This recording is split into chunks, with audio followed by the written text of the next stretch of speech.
Planetary gear সেটের সান gear input, ring gear স্থির এবং প্ল্যানেটরি ক্যারিয়ার আউটপুট হয়ে থাকে। এতে করে 7:1 হারে গিয়ার রিডাকশন করে টর্ক বাড়িয়ে দেয়, যা অতি সহজে ইঞ্জিনের ফ্লাইহুইলকে ঘোরাতে পারে। ইগনিশন সুইচ চেপে অথবা চাবি ঘুরিয়ে গাড়ির ইঞ্জিনকে স্টার্ট করতে ইঞ্জিন স্টার্টিং সিস্টেম ব্যবহৃত হয়। একটি পাওয়ারফুল ডিসি ইলেকট্রিক মোটরের পিনিয়ন গিয়ার দ্বারা ইঞ্জিনের ফ্লাইহুইলের রিং গিয়ারকে ঘোরালে ইঞ্জিন স্টার্ট হয়।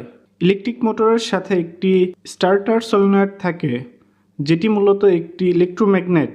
ইগনিশন সুইচ অন করলে ব্যাটারি থেকে অল্প পরিমাণে কারেন্ট স্টার্টার সলিনয়েডকে সক্রিয় করে।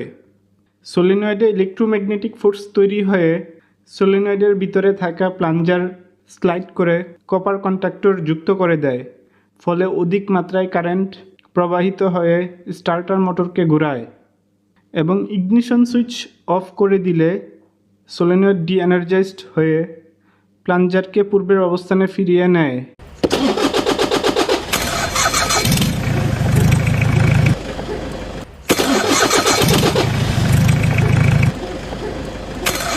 স্টার্টার সলিনয়েড এটির প্লাঞ্জার স্টার্টার মোটরের পিনিয়নকে স্লাইড করে ফ্লাইহুইলের রিং গিয়ারের সাথে ম্যাশ করতে সাহায্য করে।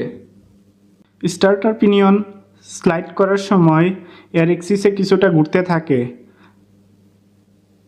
যা পিনিয়নকে ফ্লাইহুইলের রিং গিয়ারের সাথে সহজে ম্যাশ হতে সাহায্য করে। যখন স্টার্টার পিনিয়ন ফ্লাইহুইলের রিং গিয়ারের সাথে ম্যাশ হয়ে যায়, ঠিক তখনই কপার কন্ডাক্টর সংযুক্ত হয়ে স্টার্টার মোটরকে ঘুরতে সাহায্য করে।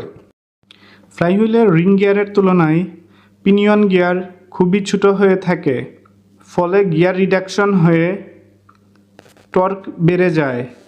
টর্ক আরও বৃদ্ধি করতে স্টার্টার মোটরের সাথে একটি প্ল্যানেটরি গিয়ার সেট ব্যবহার করা হয়। এতে একটি সান গিয়ার, একটি রিং গিয়ার এবং ক্যারিয়ার সহ প্ল্যানেট গিয়ারের একটি সেট ব্যবহার করা হয়।